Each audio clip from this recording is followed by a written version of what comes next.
conference. Appreciate you, Kate. Clemson, Florida State game. Kickoff is at 3:35. After the press conference, those of you will be getting passes for our basketball season. Ben's here, and he'll come up front and distribute those. All right, excited about getting back at home this week. Unbelievable how fast the season has gone. 2 more opportunities here at home, and this is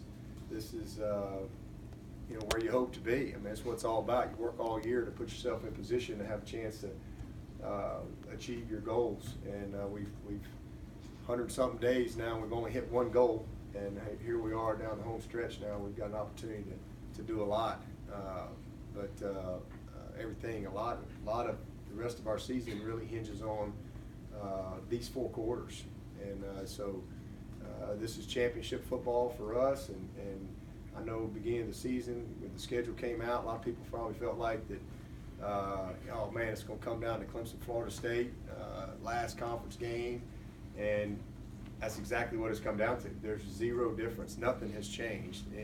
Whether they were undefeated and we were undefeated, we got to win the game to win the division. And guess what? We got to win the game to win the division. So there's 0 change in this ballgame. And it's Clemson, Florida State. It's been I know Jimbo is probably incredibly frustrated, just simply because they've had some tough games. Quarterback gets hurt.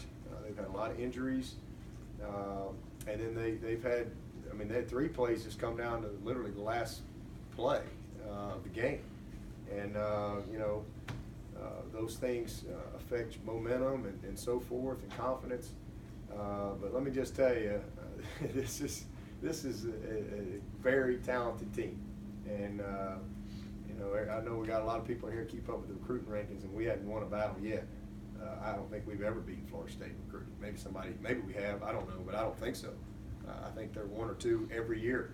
So they got a bunch of cats that can play. Big and strong and athletic, got speed everywhere. These are the biggest wideouts. I mean, these guys are huge on the perimeter. Tight end's a very good player. The quarterback has gotten better. He's a young player. He's very talented. He can throw the ball down the field. They do a really good job formationing, creating a lot of opportunities downfield with some of their max protections. Their boots, but the biggest thing is they want to run the football, and we've got to be able to win that matchup. I mean, this Akers kid is a great back. I don't know if Patrick's going to play or not, but he's a great back. And like I said, the quarterback can push the ball down the field. He's got a strong arm, but he's not a big guy, but he's a tough kid. He's a very tough kid and got a good future, as he continues to mature, in his career. Again, just a freshman. But number 8, the receiver, is a great player, very skilled, and they're physical. So, this is a tough matchup. It's Clemson, Florida State. It's what you'd expect.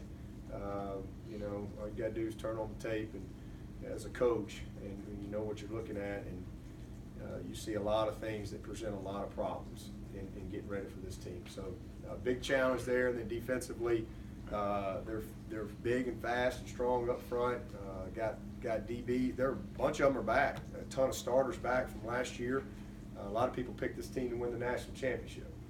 A lot of people picked this team to win the national championship. And those people who picked them, they picked them for a reason. That's what people do in the offseason. They look at rosters, they look who's coming back, they look at recruiting rankings, they look at all that stuff.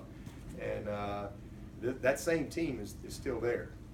This defense has got a ton of skill. Number 3 he is a freak. He is as good a player as you're going to see in this league. The guys up front, 91 is a load inside, 99. They're all good players and can run. So, excited about the challenge. Got a left-footed punter. That's a little different going into this game. So we'll work hard on that. And Grooms is a left-footed kicker, so he can also do some punting for us to try to give us a little preparation going into the game. But excited about it. I mean, like I said, it comes down to 4 quarters, and you're either good enough to get it done or you're not. This is where you are. I'm looking forward to the Valley. I know it's going to be a great crowd, a lot of energy, and we'll be ready. What position group on Florida State do you think is most talented? Like I said, they got all their, I think every lineman back but one from last year.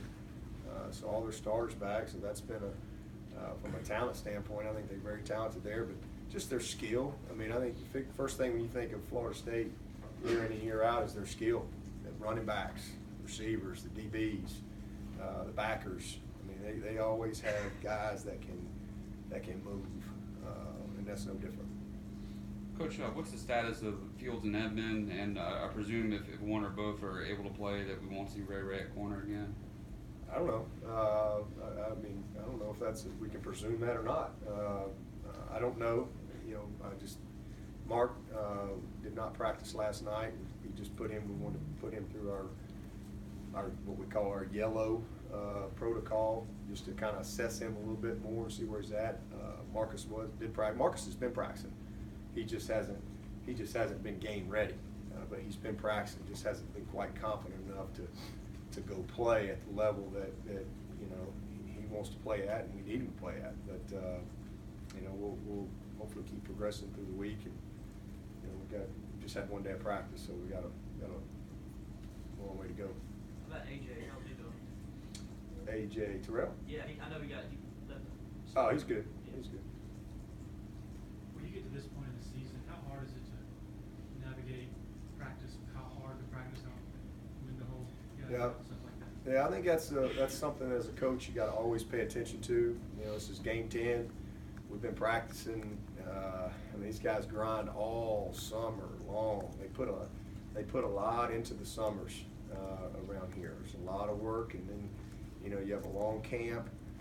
We've played a very tough schedule. Every single week is a challenge. Every week, I mean, it is a challenge, and everybody's got guys banged up this time of year, and so we do everything we can, from massages to yoga on Sundays. As I manage the schedule, practice schedule, as we get kind of mid-season, I start tweaking some things schedule-wise, whether it be rep count, periods, times of the periods. Usually cut that down, and but at the same time, you got to get ready to play week in, week out. Got to have enough preparation time. But I think this time of year, less is more. I really do.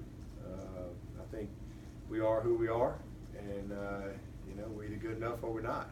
And I think the biggest thing you can do is make sure your guys are fresh, as fresh as possible, mentally and physically, and ready to play on game day. Coach, in a game like